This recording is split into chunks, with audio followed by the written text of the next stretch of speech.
Thank you for tuning in to Movie Geeks United. Released on April 2nd, 1970, Patton would become one of that year's highest-grossing films, and it eventually took home Oscars for sound, art direction, screenplay, editing, best actor, best director, and best picture. In his exceptional book, Making Patton, a classic war film's epic journey to the silver screen, author Nicholas Sarantakes calls upon extensive research to create the definitive account of this beloved film. In this conversation, I spoke with Mr. Sarantakes about Patton's 20-year journey to the screen, the building blocks of George C. Scott's towering performance, and the legacy the film continues to enjoy to this day. I'm wondering what drew you to exploring Patton the film? The answer to that question is I stumbled upon the papers of the producer, Frank Mccarthy, when I was at the Virginia Military Institute doing research for another book. It was my third book. I believe Patton was my fourth book. Anyway, it doesn't matter. Sorry, let me start that over again. I stumbled upon the papers of Frank Mccarthy, who was the producer of the film Patton, when I was at VMI doing research for another book project. And what made me so interested in this was that Hollywood does a horrible job of preserving its history. It'll preserve what it thinks is important, which are the props and the costumes. But what historians need really is a documentary trail, written records, and Hollywood doesn't do that very well, despite the fact that it's kind of a young industry and a profession, relatively speaking, only in the last 100 years or so. And McCarthy saved everything. He saved, everything. Various drafts of the screenplays by other writers, internal studio memos, letters back and forth, film reviews in every newspaper, not just the things like in the New York Times, but he would say things from the Houston Chronicle and the Dallas Morning News and the Atlanta Journal and so forth. So you could really get a feel for how the film was received. He saved audience polling data that they did. They were just starting that process of doing audience sampling and before they released the film and all that sort of stuff. So everything is there, and it was incredible. I had said, "Oh, this stuff is there. Let me take a quick look at it." And it was astonishing. He had letters from people of all walks in life, people in the industry, people outside. It was just amazing. And what was also amazing is sometimes he would get letters from people saying, "How brave of you to make such a bold anti-war movie." And literally, I would, look at something, that was right next to that letter, and then the next folder, and it would say, "How brave of you to make such a strong pro-military movie." And I was just like, there's something here. Yeah, that's fascinating to me. And it still remains how people can interpret a film through the prism of their own biases or experiences. And they can be completely different readings. And I want to discuss the reception of Patton with you a little bit later. But you mentioned Frank McCarthy, the producer. If there's a main catalyst behind this project, it was him. He stuck with it for a good long while. He stuck with it for almost 20 years. I actually think calculated it down to like 19 years, some number of months and days. But long story made short, it's a 20-year project, and that's just that kind of dogged commitment to a project in Hollywood just doesn't happen that often. And he had the idea in the early 50s. They don't start shooting until 69, or they're not on set until 69. There was a whole set of problems with the Patton family not wanting anything to do with it.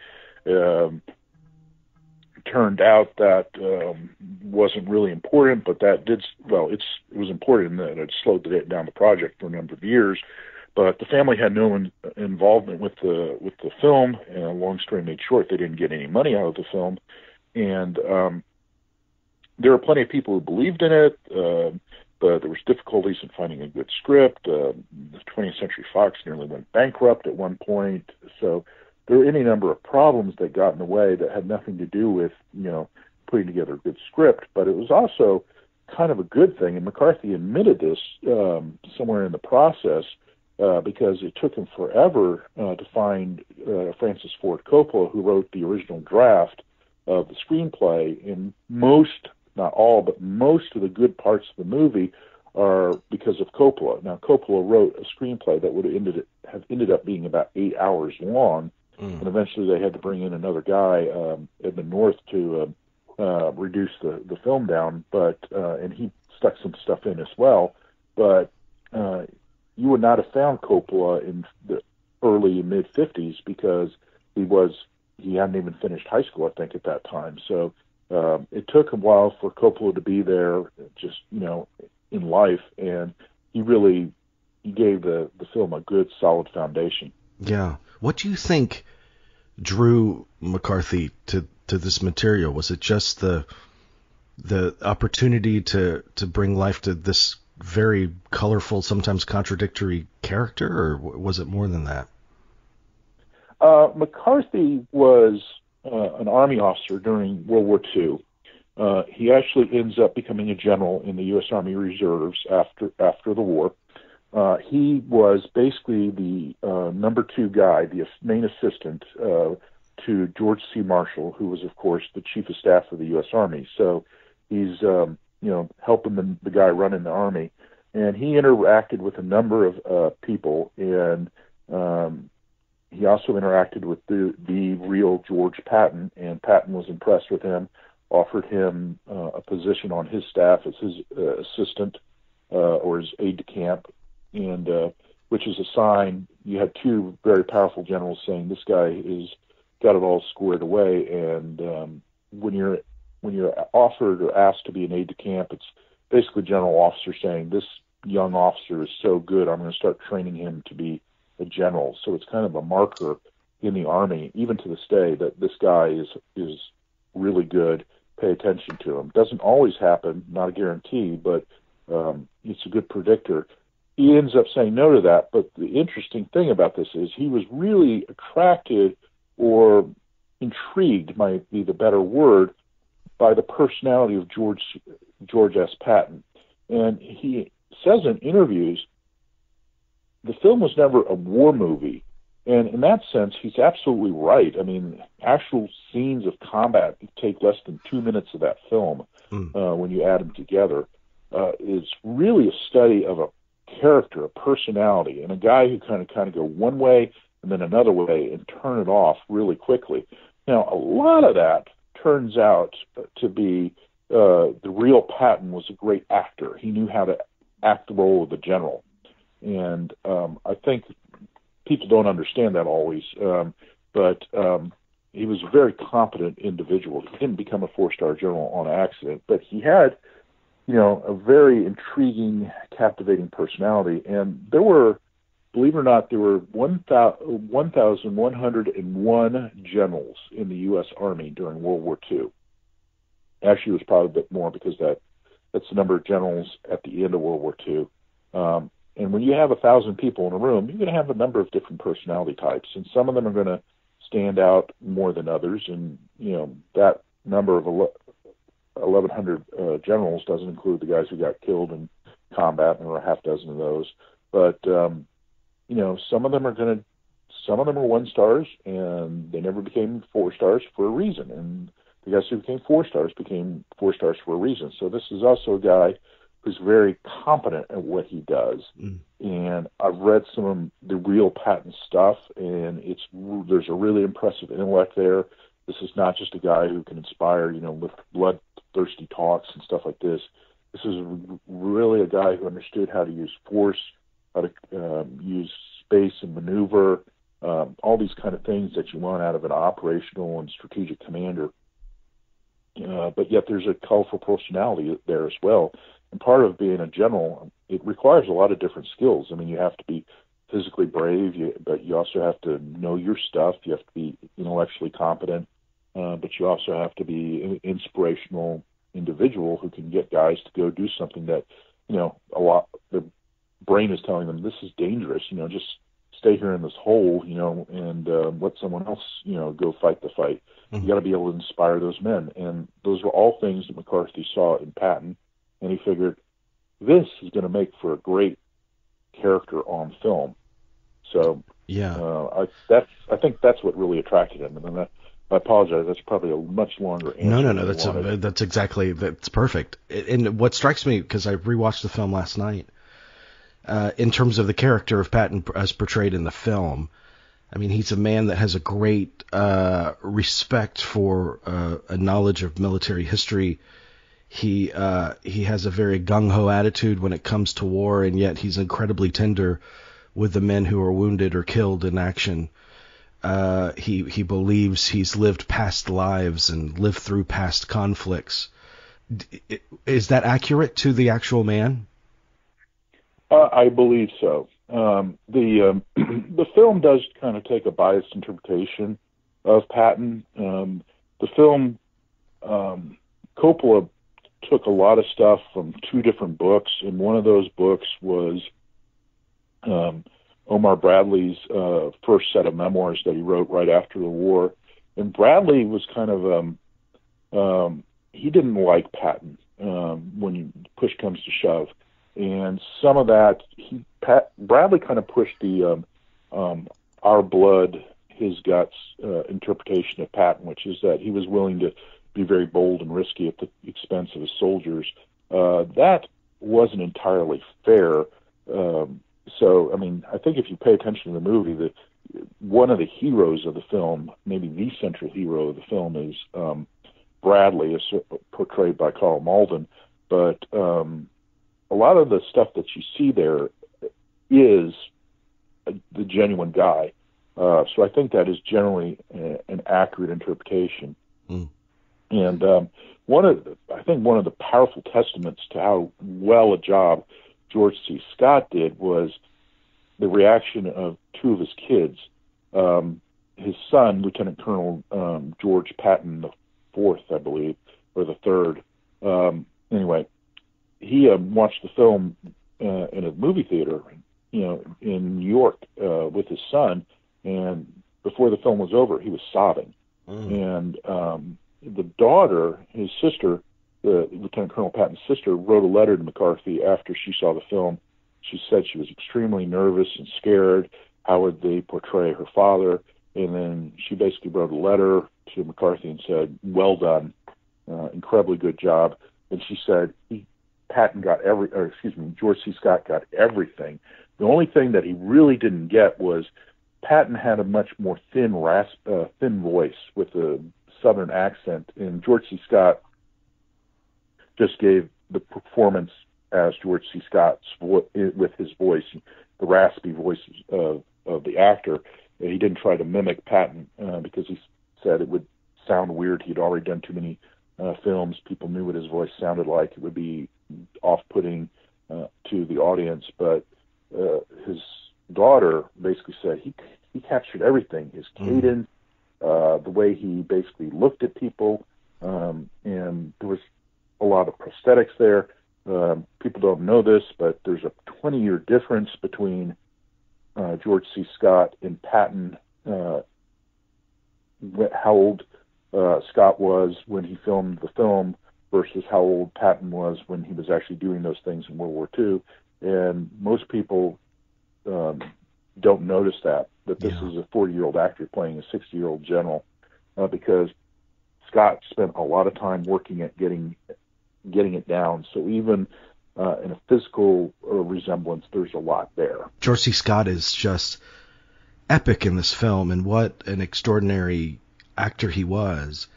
And, it seems, because we have hindsight now, it seems natural that George C. Scott would play Patton because he had this very abrasive, boisterous presence on film that seemed perfectly suited to this role. But he was not the first choice for this role. No, he wasn't. McCarthy had Burt Lancaster attached to the project for a number of years, and I think Lancaster was attached to the project something like 7 years. And after a while, Lancaster said, "Come on, let's get on with this. Never mind." But he talked to a lot of people, and there were a lot of people he considered. He offered the role to John Wayne. Wayne turned it down. That was a reluctant move on McCarthy's part. He didn't really want Wayne to play it, but it came at a point when he was really worried whether or not he'd ever be able to get the film moving forward, and attaching Wayne to the project was a good thing. So Burt Lancaster, John Wayne, Robert Mitchum apparently turned it down, and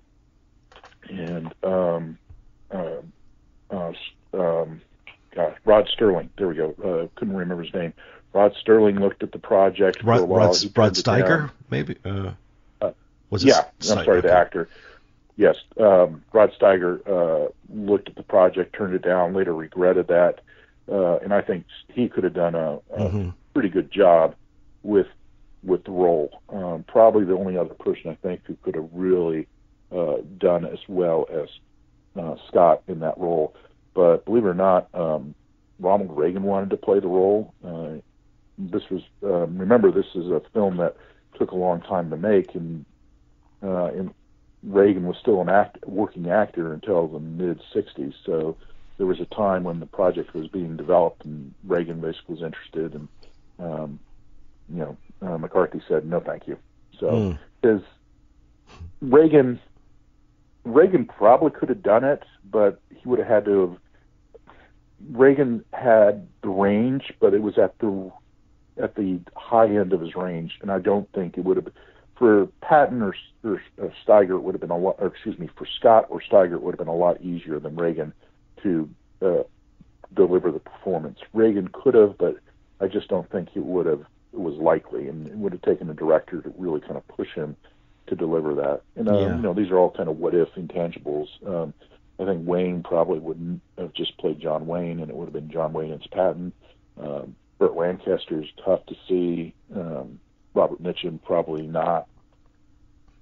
So yeah, it is. But there are a lot of people. There are interesting what ifs there, but I think that obviously, if anyone outside of Scott had been cast, it would have felt like a completely different movie, because in spite of the great characteristics of this film, from the production value to the supporting cast and the location work, it really is George C. Scott's show. He's the force that you come away with more than anything else. Yeah, this is a biographical film, and he's on camera for a good chunk of that film. Who you cast in the main role is always important, but for this format, it was a make or break decision. Yeah. And that's another reason why it was so, in the end, good that it took McCarthy so long to make this film, because in 1953, George C. Scott was not an established actor, and he wasn't an established actor until well into the 60s. So he would not have been, the person they cast. It would have been Burt Lancaster, and it would have been probably an okay film, but it wouldn't have been, this epic film. And it's because it is a biographical film, since Scott is on stage or on screen for so long, his performance is ultimately the main factor in making or breaking the film. Yeah. And how did, because we all know Coppola now is a great dramatist, but this was pre-Godfather, and you had projects from him like Dementia 13 and You're a Big Boy Now, those kinds of things, and it wouldn't necessarily scream out, this is the guy we need to write Patton. So how did that happen? Coppola went to graduate school at UCLA, and he entered and won a writing contest. He won an award for writing the best screenplay at any of the University of California campuses, the branch campuses, UCLA, Berkeley, etc. And that put him on the radar of Hollywood. And he was hired originally to be a scriptwriter, and he spent a couple of years in scriptwriter hell, which is he's writing a lot of stuff, doing script writing, doctor work, fixing someone else's screenplay, and wasn't what he wanted to do. He's making a very significant amount of money, probably about the equivalent of about $500,000 in today's money. But McCarthy heard about this guy and basically said, "Listen, I have this project. Would you be interested in writing it?" And Coppola was. There was a huge exchange of letters and correspondence and memos back and forth, mainly from McCarthy to Coppola, and he was giving him things saying, "Okay, think about this," and there were little notes on articles that McCarthy had pulled out of magazines and stuff like this. So Coppola was found basically because of that writing award. He had been, I think he was 2 years out, so he still had some buzz around him, but he hadn't done a lot in his film career at that point in time. People loved the script. I mean, they had a couple people work on different versions of it, and they'd look at it and they'd say, "This isn't going to work."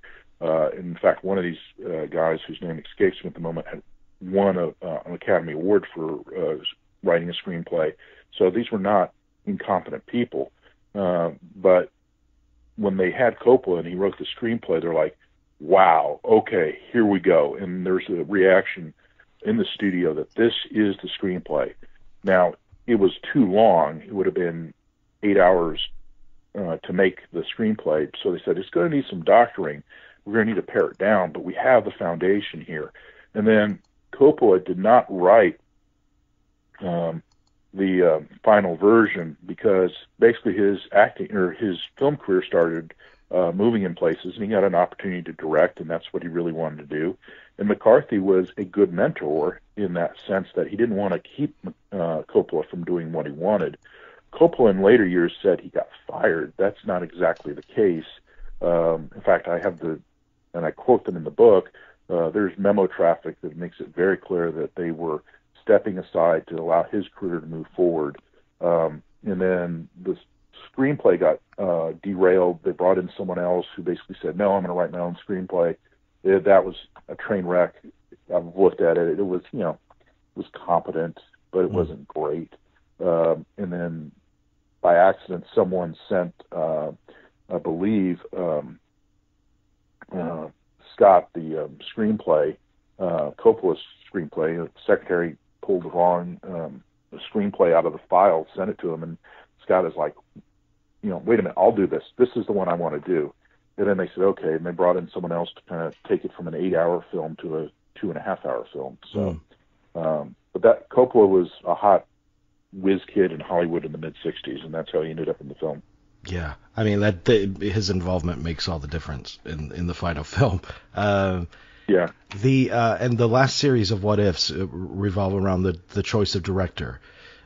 We just did a segment for the series on William Wyler's last film, and he was close to becoming involved in this project, and I think it was ultimately his ill health that kept him from committing further to it. But what did you find out about that? Wyler was committed to the project, and he backed out of it for a couple of interrelated reasons. His health wasn't great. He didn't want. They were going to film the film or do the shooting in Spain, and he didn't want to go to Europe because of his health.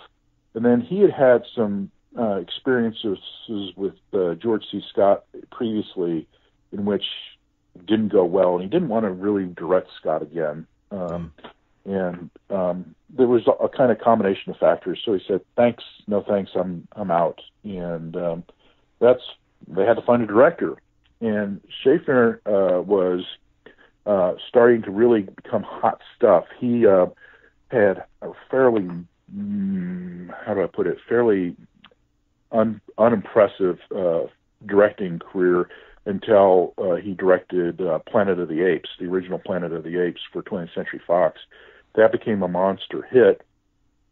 And then suddenly, he was in demand, and he had kind of been specializing on films that involved kind of main characters that seemed a little out of context. They weren't out of place in society. Obviously, in Planet of the Apes, Charlton Heston is way out of place in society. But he was attracted to the screenplay, the idea of writing about this general who didn't fit Army patterns. This is not a airbrushed general that you would expect, kind of the typical, hard-charging general. This was colorful, creative, bloodthirsty, yet tender and sympathetic and understanding. So colorful in a way that you don't think of generals as always being. And he wanted to do the screenplay, or he wanted to shoot that screenplay. So it was it overlapped. Essentially, there was a transition. Scott and Schaffner came in. It took a long time to kind of figure out when they came in because it was overlapping. Weiler was dropping out, and it was all happening at the same time. Yeah. I want to talk to you about that opening scene because I was not aware prior to reading your book that created a lot of kind of friction and argument. Is this opening too strong? But in retrospect, it feels so bold, and it announces that character right in the first seconds of the film in such a visceral way. Tell me a little bit about that back and forth that happened, about whether or not this was the right tactic to take for the opening. Yeah. Well, the opening scene, in many ways, is the best part of the film. It's based entirely on real speeches that Patton gave. People who saw it, who knew the real Patton, are like, "Uh-oh, I know what's about to come." The real Patton was probably not as energetic and as powerful as Scott was for those 3.5, 4 minutes, but the real Patton was also a lot more profane. He would use a lot more words that would probably have gotten an R rating, which would have been very dangerous in the early 70s. But it was also primarily the work of Coppola. Coppola liked to say he got fired from the film because of that speech. That's not true. It was Coppola left to basically take on directing jobs. People loved the scene, but there was a lot of debate on whether or not it should be in the beginning or somewhere in the middle. And it's kind of odd in the sense that, here's the guy, when he walks on stage, he's wearing the 4 stars of a general, and then when the next scene is he's a 2-star general. So it's, he actually did give speeches in front of giant U.S. flags, but never in that uniform. He only wore that uniform really on one occasion. So it is kind of a bit of a surreal moment, but it's really about establishing the personality of this guy, the character of this guy. And Scott loved it. He wanted to do it, but he also said, it has to go later in the film because I just am not going to be able to deliver that kind of intensity. We will never be able to keep that film at that level. And, he lost that debate. They said, no, we're going to do it here. Omar Bradley, one of the very few pieces of substance he made when he was hired as the script consultant to the film was, "Oh, you can't have this. It'll insult our allies. It'll be detriment to U.S. foreign policy. Get rid of that." And it's a bit of a silly argument because U.S. foreign policy isn't going to be turned one way or another because of the film. But people realized it was very good, very powerful. The real difference really was where to use it, not if to use it. Yeah. And man, that the monologue is just it's Shakespearean almost. And the language, the kind of that evokes, carnage. You're putting your hand in the goo that used to belong to your best friend's face, and wow. It's amazing. Yeah. One of the things I love about that opening scene is that people would use that in the military. And there's a story, it's true. Hal Moore, who was played, who becomes a general, they made a movie about him. He was a Vietnam-era lieutenant colonel. Mel Gibson played him in the movie We Were Soldiers Once. Yeah. He actually, after the war in the early 70s, he was in charge of training new recruits. And they got copies of that film, which was not easy in the 1970s. This is before videotape, before CD-ROMs, before on demand. And it was a real effort to get, but they had film, and they would actually show the opening clip to guys who just enlisted in the U.S. Army, and to use it as inspiration. Mm. And there's also a scene that takes place at the Naval Academy when Oliver North, the Oliver North, goes back to the Naval Academy. The Marines are having a hard time getting midshipmen to choose them to go into the Corps, because when you're basically the equivalent of between the summer of your junior and senior year, at least at that time, you make a decision if you're going Navy or if you're going Marine Corps. So Oliver North went back. He got in his Marine dress uniforms with the cape, the blue uniform, and got in front of the flag. They played the music, and Oliver North apparently went on a rampage where he talked about what it was like to be a Marine and all this, kind of giving a George C. Scott type speech. And after that speech, the next day, people were choosing, and they actually filled their quota for the Marine Corps among the midshipmen. So it's really powerful. It's interesting, kind of like how this fictional version of reality influences other realities. So it's really interesting. It is an interesting phenomenon, because I was thinking about this just the other day with a movie probably of much lesser quality, which is Top Gun. But I guarantee after that movie came out, there was probably a record enrollment in the Air Force just based on the sexiness of that movie. And I'm wondering if movies have that power anymore.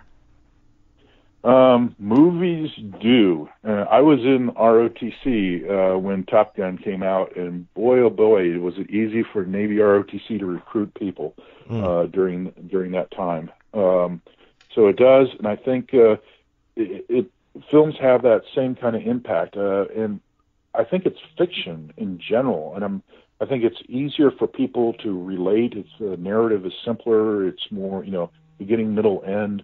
You often create moments that are powerful, and if you get the right actor, they do the job.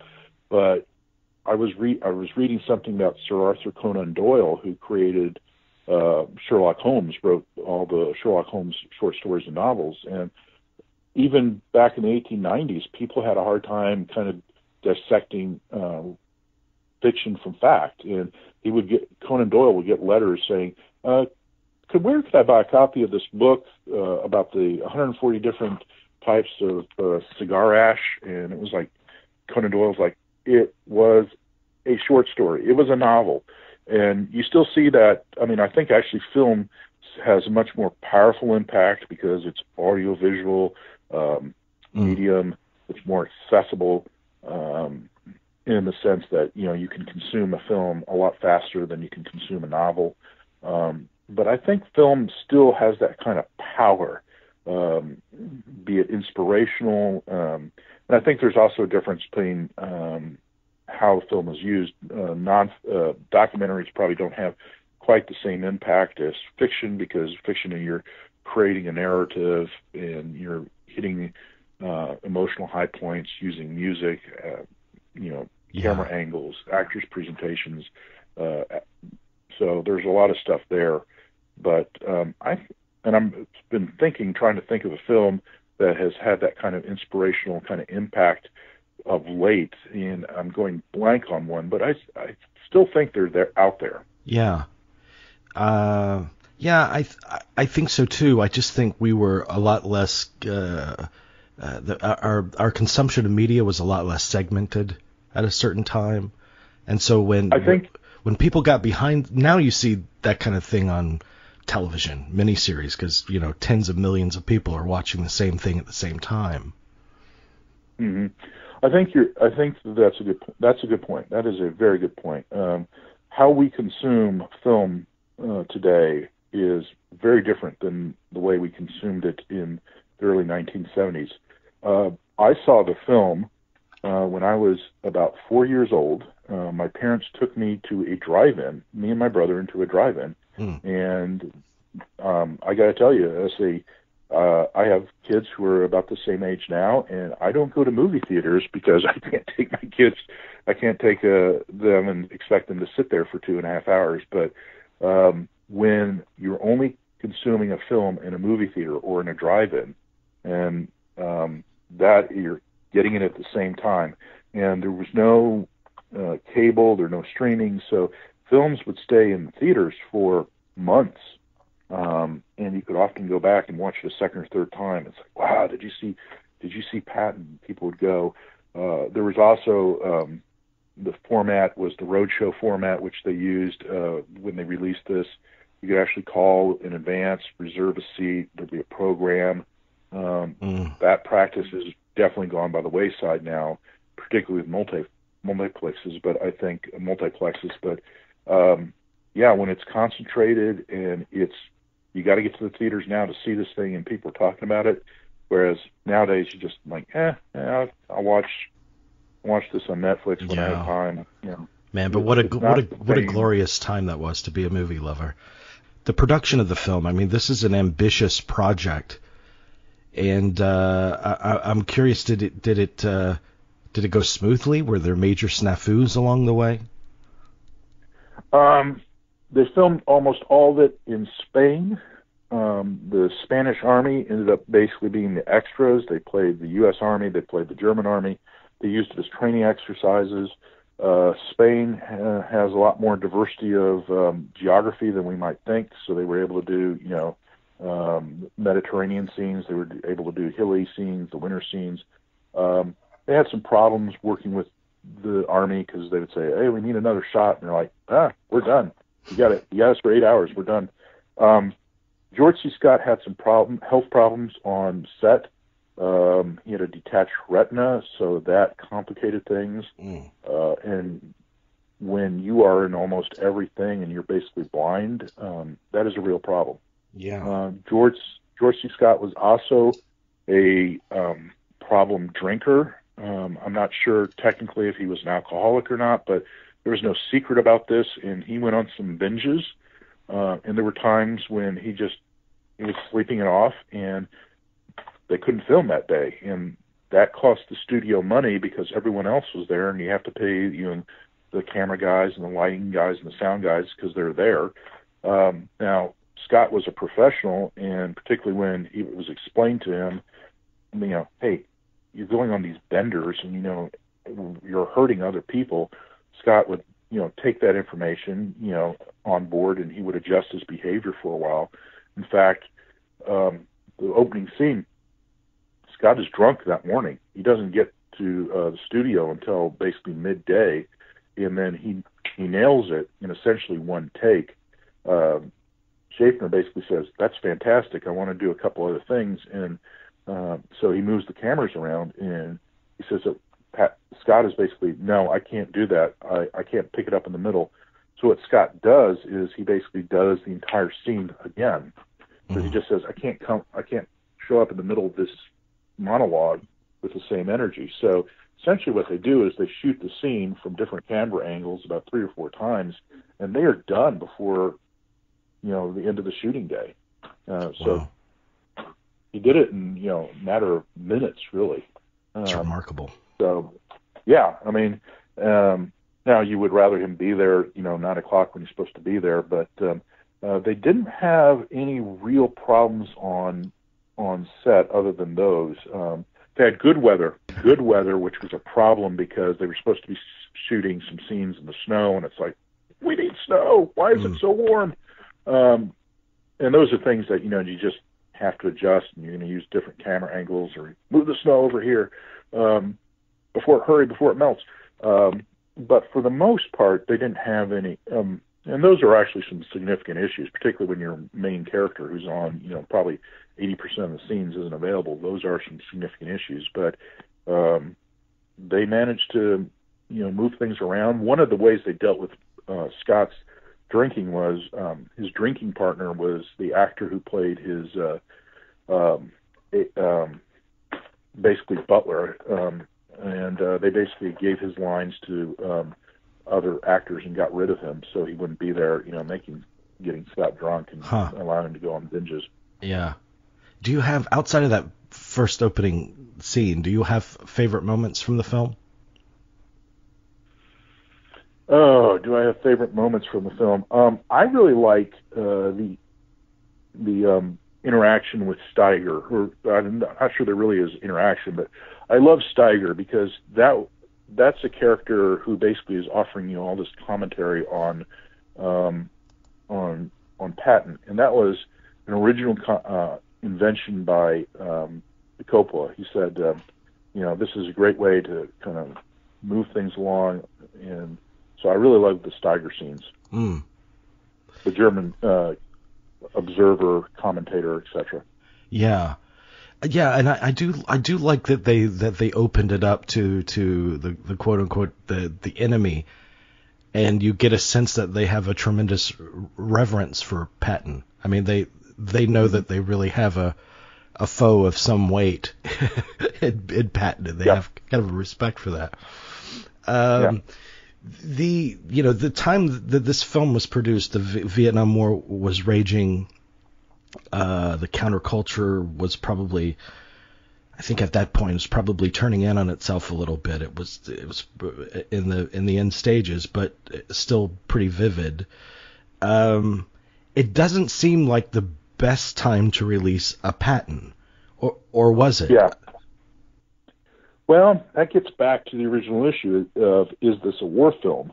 And you would say, okay, it's a film about a guy in an army uniform. Of course it's a war film. Well, there are only about 2 minutes worth of combat scenes in that film. This is really the study of a character, personality. I think the scenes with Steiger, the German commentator, get to the personality of the man, and the studio was worried about this. I mean, they actually thought about calling it Patton, Salute to a Rebel, and that was something they were coming up with after all the shooting was done. And Franklin Schaffner, the director, basically said, I won't promote this if that's what you're trying to do, because it's not a salute to a rebel. In many ways, Patton was not a rebel. The real Patton was not a rebel. He was a colorful personality, but he knew how to play army politics, and when the time was required, he towed the company line. But that would have sold well. But it's interesting because Coppola basically wrote the screenplay in the mid-'60s. The Vietnam War was only just starting off. The American public doesn't turn against the Vietnam War until '68, and even then, if you pay attention to the public opinion polls, most Americans still aren't really opposed to the war. They're just frustrated that we're not winning. So even then, we're not really opposed to it. McGovern, when he ran for president in '72, made a very big mistake running as an anti-war president or as an anti-war candidate, and the American public, even in 1972, was not anti-war. So at first glance, it does look like the wrong time to be making a film about a man, about the establishment, representing the establishment, etc., representing the military. But it turns out, there are, 300 million people in the United States, and there are a lot of different opinions within that 300 million. There were a lot of veterans of the war who, were now in their 40s and 50s, who looked upon that experience basically fondly, or at least were proud of it. There were plenty of people who were not angry about the Vietnam War, particularly people with money, which is to say people in probably their late 20s, early 30s, at this point in time, who had the disposable income to go see films. They were not necessarily worried about being drafted into Vietnam itself. They did some audience sampling. They did some test audiences. And what they found was that the people who were really attracted to the film were women, because for whatever reason, because they found that this was really a role about a personality. And that was another huge concern, because there's exactly one female speaking part in that film. And there was a great concern that wives and girlfriends would not allow their husbands and boyfriends to go see the film with them, or would, on a date night would say, no, we're not going to do that. So there were a lot of concerns about this that all ended up not being there. The movie spoke to a lot of people. And one of the interesting ways, and some of it was intentional on Coppola's part, was he crafted a screenplay that kind of spoke to people both on the right and the left, or both hawk and dove. you could either see this as, how great we were back then, if we can only be that great again, or, hey, even the military sees that, fighting is stupid, and this is again, it speaks to a lot of where audiences are and where their own biases are. They could see this as an anti-war film, and yet someone on the other side of the studio, or other side of the theater, could see it as a pro-war film. So, Yeah. And some of that was, as I said, Coppola was very careful in how he crafted it, and he also was, and everyone realized this, at least the people making it, this was about this colorful person. And McCarthy even talked about this would have been still a very powerful story if he had been a banker or, a college professor or something like that. I'm not so sure about college professor, but, the gist of it is still there. This is a guy who has this really complex personality, and that's what I think really attracted people to the story.